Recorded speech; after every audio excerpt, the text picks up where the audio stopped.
HD 현대미포 2025년 1분기 실적을 스루풋 회계로 분석한 내용을 소개하도록 하겠습니다.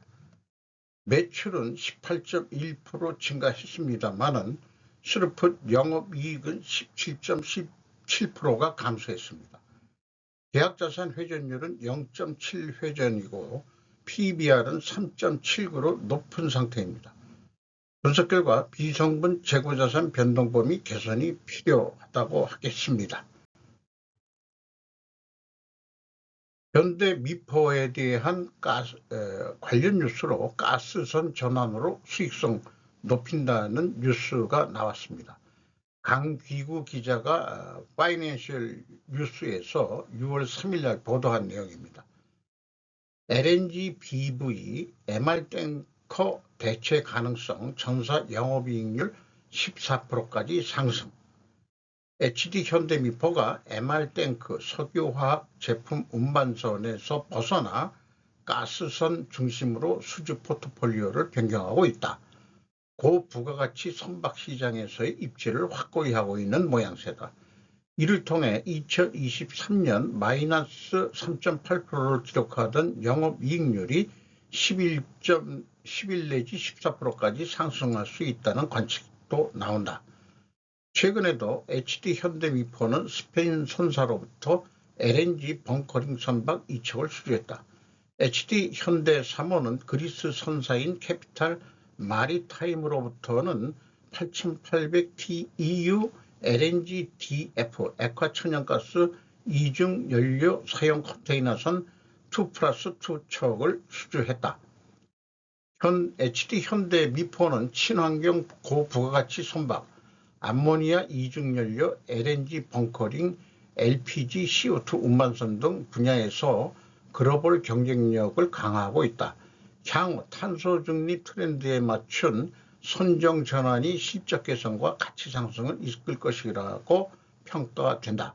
주요 원자재 기업 트라피구라 등과의 친환경 선박 계약, 선택적 촉매 환원 및 다양한 그린 솔루션 적용, 세계 첫 암모니아 추진 LPG 선도 성장 모멘텀이다라고 소개하고 있습니다.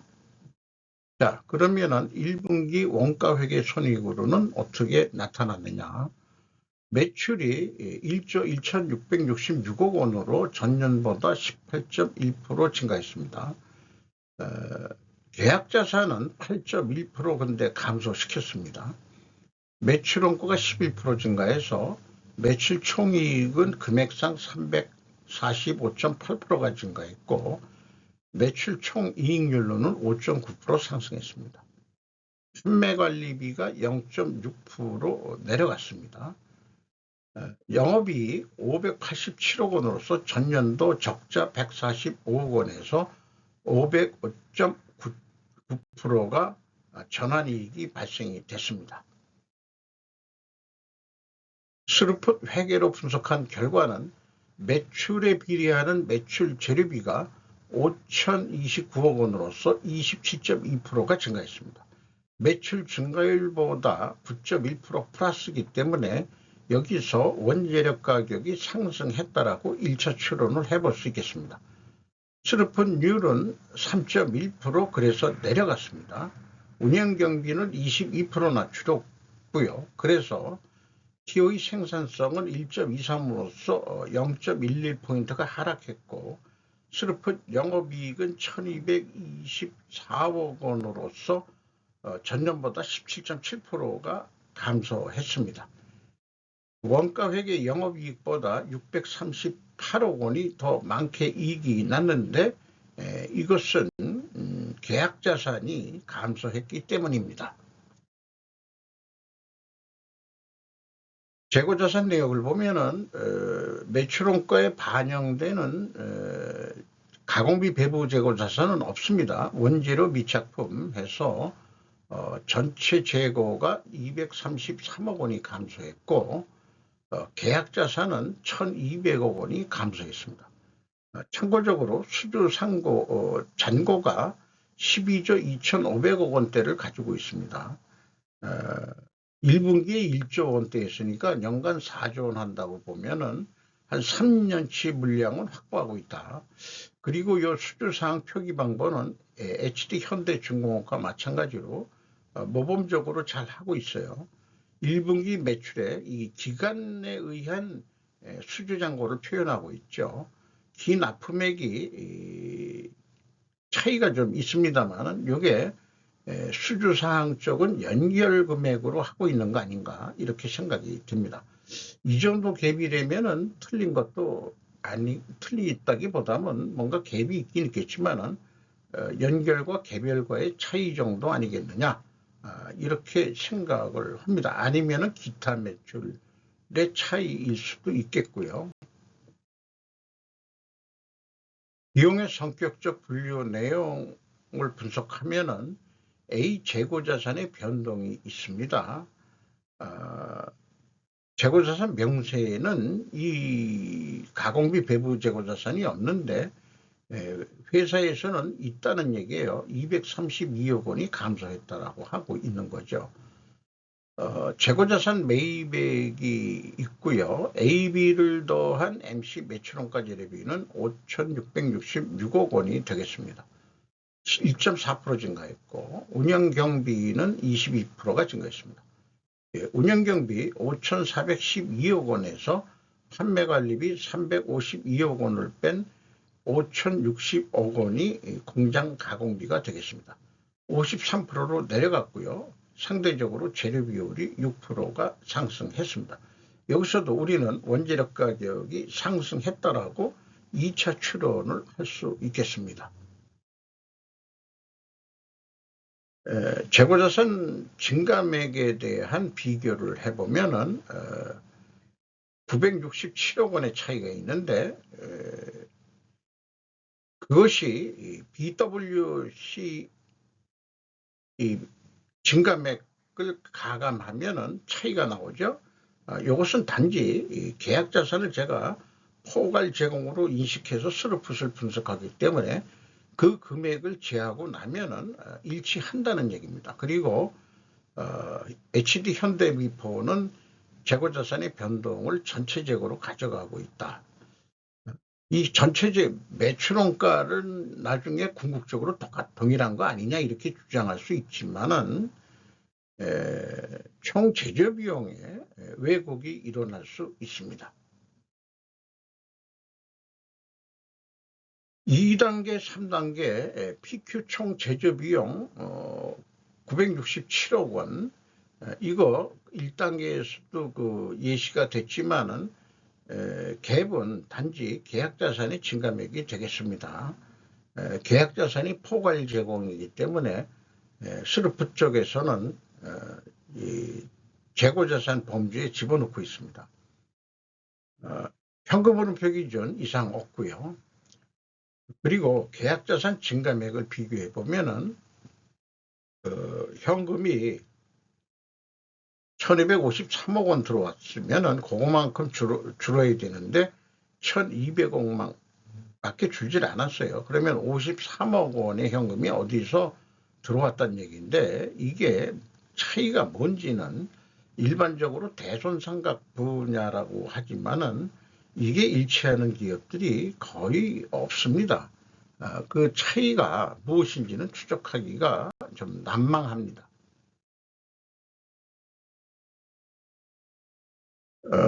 원가 회계와 스루풋 회계의 영업 차이를 검증하는 내용이 되겠습니다. 차이가 637억 원이 있는데 스루풋 영업이익이 더 이익이 났죠. 그것은 매출원가 재료비와 그 스루풋 매출 재료비의 차이액과도 동일하겠습니다. 그리고 그것을 검증하는 또 하나의 필연적인 다른 그 결과를 찾는다면은 가공비 배부 재고자산이 계약자산이거든요. 1,200억 원이 감소했습니다. 여기에 가공비율을 곱하면은 637억 원으로 이렇게 딱 세 가지가 비교해서 일치해야 됩니다. 그래서 이러한 논리적 근거를 논리적으로 또 표현해 보면은 만약에 원가 이익과 스루풋 이익이 차이가 있다면 분명히 비성분 매출원가 재료비와 스루풋 매출 재료비의 차이일 것이다. 왜냐하면 원가 회계는 원재료의 가공비를 배부하기 때문이다. 이것이 근본 원인이 되면 필연적으로 존재할 다른 결과는 가공비가 배부됐으니까 계약자산에 가공비 계약자산 증감액에다가 가공비율을 곱한 금액이 그 차이액이 될 것이다. 그래서 계산해 보면은 일치한다는 거예요. 참고적으로 생산재료비는 비성분에서 나온 금액을 인용하면은 오차가 날 확률이 많습니다. 왜냐?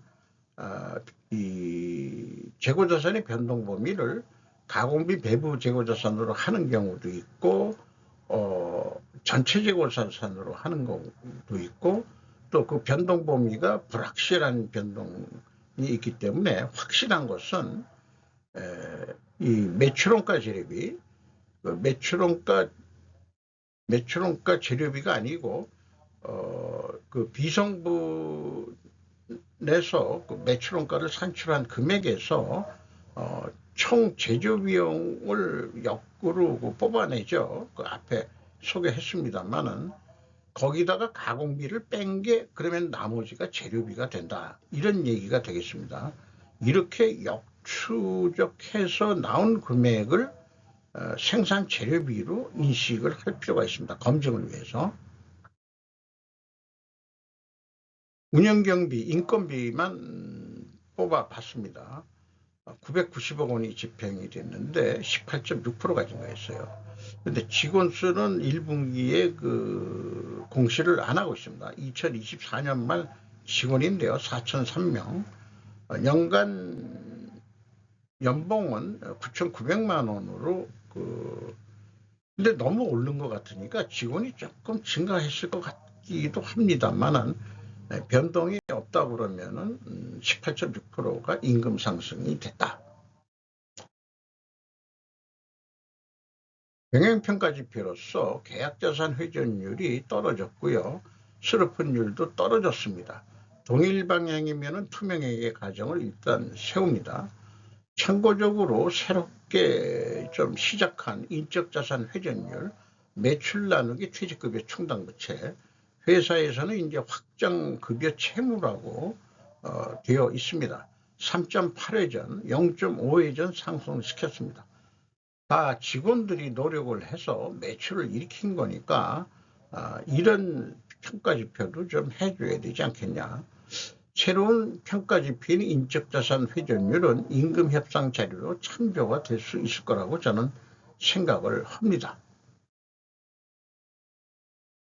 두 가지 경영평가지표가 모두 하락했기 때문에 회계 투명을 가정하고 이를 입증하기 위해서는 원재료 가격이 상승하고 판매 가격은 인하가 되어야 됩니다. 이게 수량으로 재고 회전율이 가능한지는 모르겠습니다만은 가능하다면은 근데 그 동일한 제품이 아니고 건별 계약의 그 크기가 달라가지고 단순 비교하기는 좀 어려울 것 같기는 합니다. 그래서 원재료 가격이 상승했느냐? 아까 인하라고 그랬나요? 깜빡하네요. 가중 평균으로 1.3%. 그런데 여기 표시된 그 원재료 가격은 전체 매입 가격의 24.3% 영향력밖에 적용이 안 됩니다. 그리고 회사가 제시한 그 제품 가격 변동은 1.4%가 하락했습니다. 전년도에는 6.4% 상승했었고요. 지금까지 논의를 다시 정리해 보겠습니다. 원재료 1차에서 원재료 가격이 상승했다라고 추론했고 2차에서도 상승으로 나옵니다. 그리고 I 회전율은 하락했고 수르풋율도 하락했기 때문에 투명회계 가정을 세우는데 이것을 입증하려면 원재료 가격이 상승하고 판매 가격도 하락해야 됩니다. 그런데 원재료 가격이 상승이 아니고 하락을 했죠. 그리고 판매 가격은 하락한 건 맞습니다. 그러면은 원재료 가격이 1.3%인데 원가 여기서 가격 인하 압력은 가공비까지 들어간다면 3.8% 압력 인하 요인이 있습니다. 그런데 1.4%밖에 내려가지 않았다 그러면은 상대적으로 원재료 가격이 상승했다라고 인식이 가능하지 않겠냐. 이렇게 이제 무리하게 해석을 해볼 수도 있겠고요. 어쨌든 유효 검증 데이터가 좀 부족하다. 기자재 등이 또 많이 들어가거든요. 배 만드는데 철판만 가지고 하는 게 그 안에 들어가는 게 또 만만치 않게 들어가기 때문에 그 돈이 더 많을지도 모르겠어요. 1분기 실적으로 예상되는 연간 매출액은 4조 6천억 원대가 되겠고요. 운영경비 기준으로 했을 때 트루펀율로 나누면은 되겠습니다. 그리고 매출 재료비 기준으로도 요거는 이 매출 재료비율로 나누면은 동일한 금액으로 예측을 할 수 있겠습니다. 다만 매출 재료 비율이 약간 내려간다고 봤고요. 판매 가격이 약간 0.1% 올라간다고 미세 조정을 해가지고 이 전망을 해본 겁니다.